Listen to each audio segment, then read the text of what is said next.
Esse é o Ancapsu e nós vamos falar agora sobre o Tagliaferro. O Tagliaferro, vocês sabem, ele está na Itália, né? Ele fugiu para a Itália e tem ameaçado falar coisas sobre Alexandre de Moraes. E aí ontem ele deu uma entrevista na Auriverde e depois deu outra entrevista em um outro lugar aqui também. Qual que é o outro lugar aqui? Teve mais de um lugar que ele deu entrevista aqui. Mas, de qualquer forma, ele soltou algumas pérolas. Ele falou que tem muita informação, que vai montar um dossiê sobre Alexandre de Moraes, e falou que o Moraes usou o TSE para prejudicar a direita em 2022. Olha só que depoimento importante, tá? Porque esse cara aqui era o cara dentro do TSE que fazia a suposta vigilância sobre postagens na internet. E, segundo ele diz, não tinha vigilância nenhuma. O que acontecia era o Alexandre de Moraes mandava alguns posts para ele e falava assim, ó, procura alguma coisa contra essas pessoas aqui, ó. Eu quero pegar esses caras aqui. Acha alguma coisa para eles aqui. E é isso que acontecia. E isso é uma perseguição. Não tem outro nome. E lógico, né, só tinha gente da direita nessa história. Em momento algum, ele mandou perseguir alguém da esquerda. Essa notícia foi sugerida por Harry Peter e o Alambique Filosofal, Boilover e várias outras pessoas. Obrigado aí ao pessoal que sugeriu notícias lá no nosso site, no visãolibertaria.com. E obrigado a você que está assistindo o nosso vídeo. Se você gosta do nosso conteúdo, por favor, deixe o seu like e se inscreva aqui no canal, né? Então, olha só, o Tagliaferro ainda não contou tudo. Ele falou que vai fazer um dossiê com todas as informações que ele tem, inclusive para apresentar esse dossiê a autoridades lá na Europa, né? Vocês sabem que tem um grupo de deputados, de eurodeputados, querendo aplicar a Lei Magnitsky da Europa no Xandão também, né?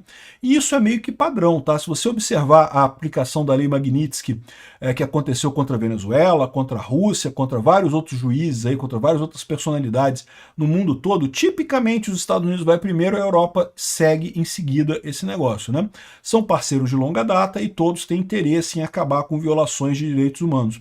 Então, esse dossiê que o Tagliaferro está fazendo é muito importante. Lembra, ele é uma pessoa que tem informações demais nessa história, ele sabe do que está acontecendo.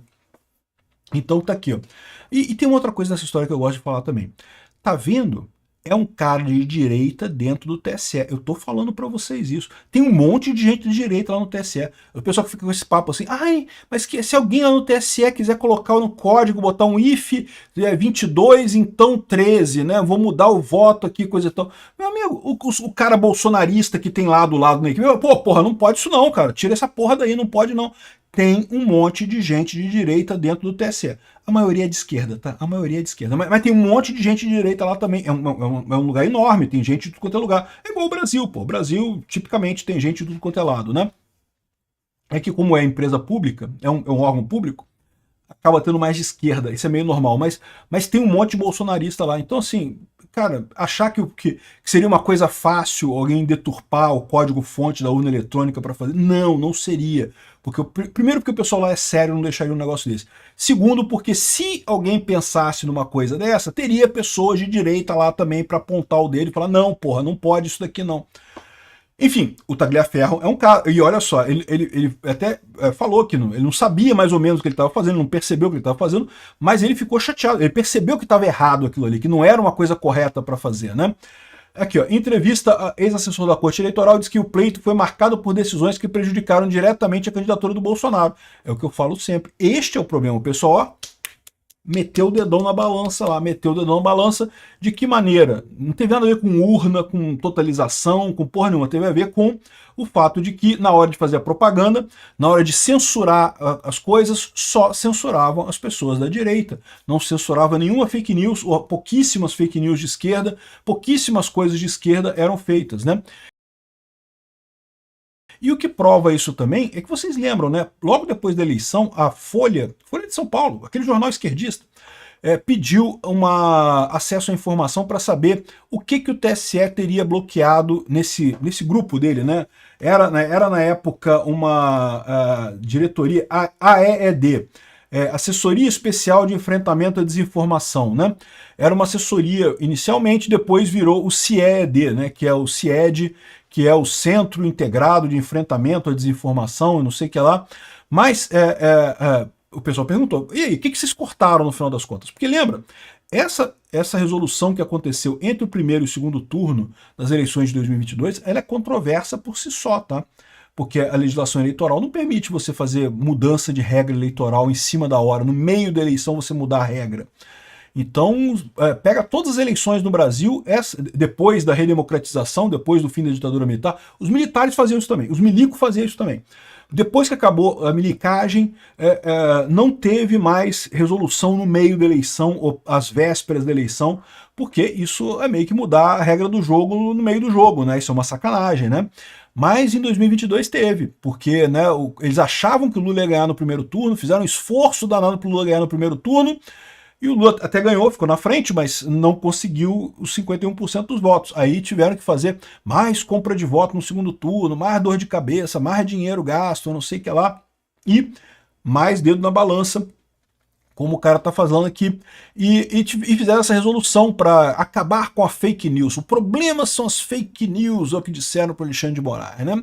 E aí fizeram essa resolução, que foi a famosa resolução em que a Carmen Lúcia falou que não, que o cala-boca já morreu, mas até 31 de outubro tudo bem.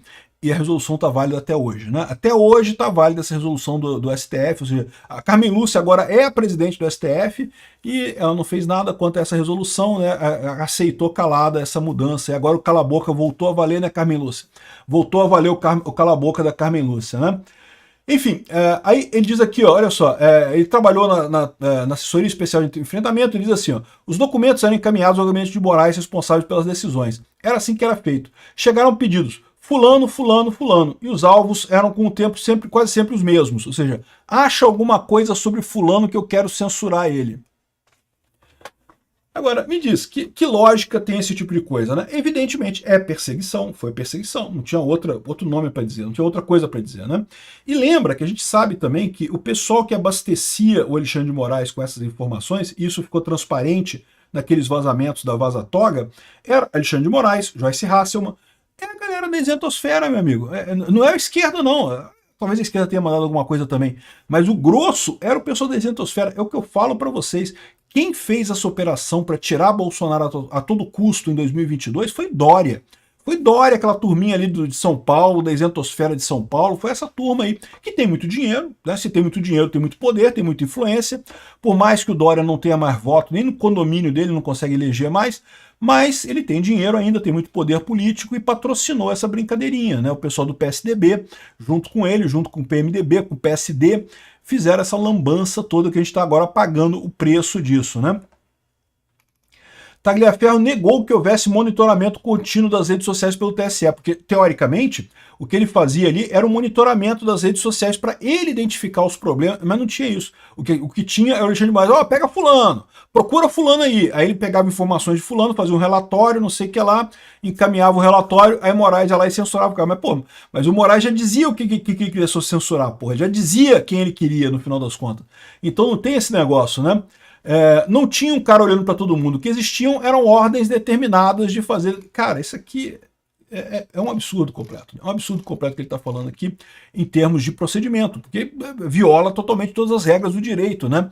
E, mais uma vez, reforça o ponto que eu sempre falo. 2022, dedão na balança. Esse pessoal ficou nessa história de que não, que tem que proteger de desinformação e proteger a desinformação de um lado só. O outro lado ficou capenga. O TSE só trabalhou para ajudar a esquerda. E nesse caso, meu amigo, o TSE interferiu no resultado da eleição. Bom, muito bacana a entrevista dele, tem a entrevista inteira dele aqui no Auriverde, muito bacana e coisa e tal. Ele disse que está preparando um dossiê com todas as provas e evidências que ele vai encaminhar lá para as autoridades lá na Europa. Vamos torcer para dar certo isso, eu acho que tem chance, hein? Obrigado por assistir o vídeo até o final.